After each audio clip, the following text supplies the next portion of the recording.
Bonjour tout le monde, merci et félicitations. I am very happy to be here with you today, deeply honored. Thank you for that kind introduction, Niobe. Andy, it's wonderful to see you again. I'm so grateful for the honor you and NYU have given me today.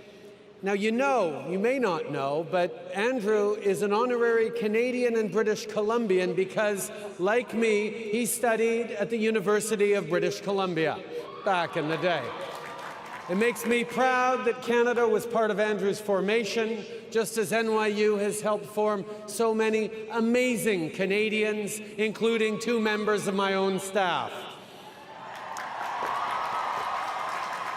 I'm actually told that 180 of the NYU class of 2018 are Canadians. Hello, welcome, my friends.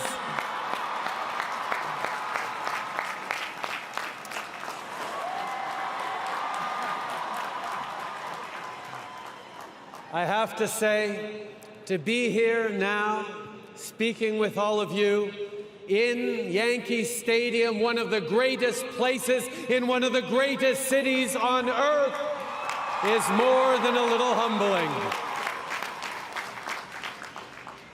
My friends, you are now NYU graduates, the best and the brightest. You have great potential and possibilities, and therefore, you have enormous responsibility, too. So today, I'd like to talk about the nature of both those things, and I'd like to offer you a challenge, one that I think is essential for your future success as individuals and as the leaders that you are becoming. Among the many things I admire about NYU is that about 1/5 of the students are international.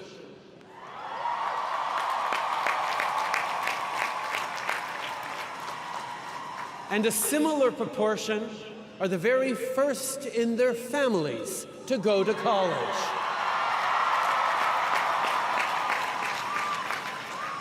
This group is truly diverse in every possible way, and I think that is an extraordinarily valuable and important thing. When I graduated in the early 1990s, I went on a trip around the world with a few good friends who actually remain good friends to this day, which is a sort of a miracle. We trekked and traveled, mostly overland, from Europe to Africa to Asia, and that remains one of the great formative experiences of my life. It was an amazing adventure. Le voyage s'est aussi avéré essentiel à mon éducation au sens plus large du terme, parce que j'ai dû, pour la première fois en tant qu'adulte, rencontrer, échanger et tisser des liens d'amitié avec des gens qui partageaient pas toujours mes opinions, mes expériences, mes idées, mes valeurs ou ma langue.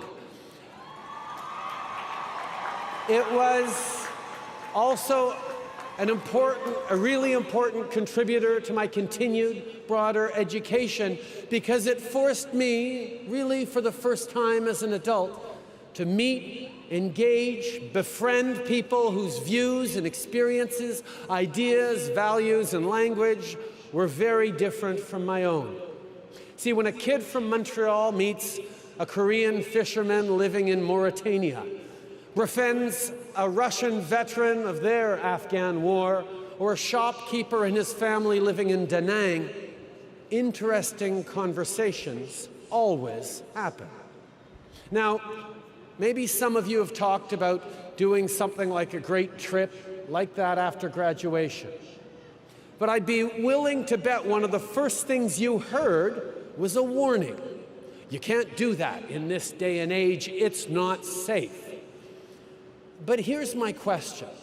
Is it really just the issue of physical safety that makes our loved ones so anxious at the idea of us getting out there? Or is it the threat that if we look past our frames, the frames of our own lives, of our own communities' structured values and belief systems, to truly engage with people who believe fundamentally different things, we could perhaps be transformed into someone new and unfamiliar to those who know and love us. See, there's no question that today's world is more complex than it was in the mid-1990s. There are serious and important problems that we're grappling with and will continue to grapple with. But we are not going to arrive at mutual respect, which is where we solve common problems, if we cocoon ourselves in an ideological, social, or intellectual bubble.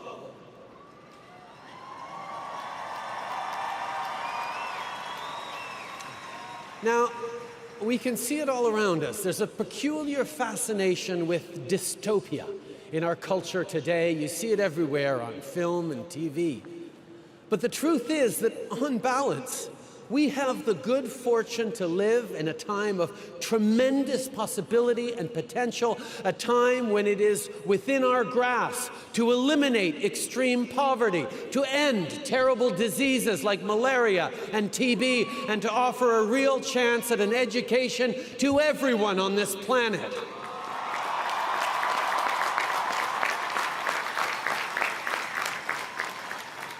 But for us to move forward, to keep moving and moving forward, we have to do it together, all together. Humanity has to fight our tribal mindset. We go to the same church? Cool, you're in my tribe. You speak my language? You're in my tribe. You're an NYU alumni? You're in my tribe. You play Pokemon Go. You're a vegetarian. You like the Yankees. You go to the gun range. You're pro-choice. Tribe, tribe, tribe.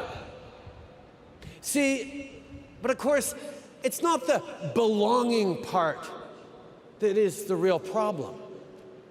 It's the corollary. You are part of my tribe, and they are not. Whether it's race, gender, language, sexual orientation, or religious or ethnic origin, or our beliefs and values themselves, diversity doesn't have to be a weakness. It can be our greatest strength.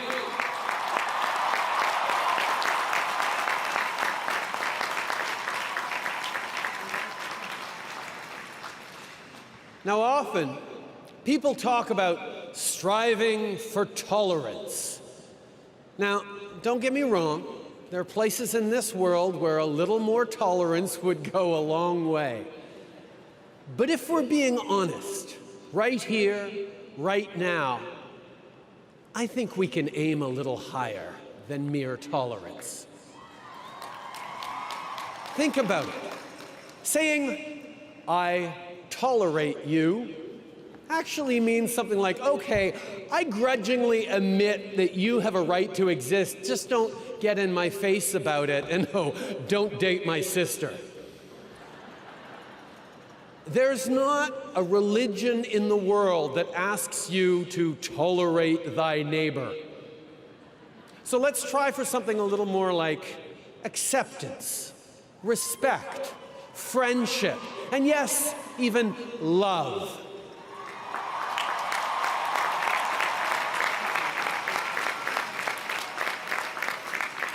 And why does this matter?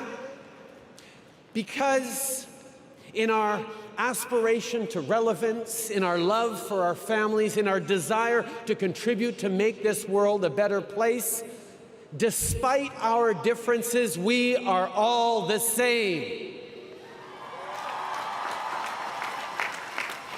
And when you meet and befriend someone from another country or another culture who speaks a different language or who worships differently, you quickly realize this. And here's my main point and the challenge I'm offering you today. Our celebration of difference needs to extend to differences of values and belief, too.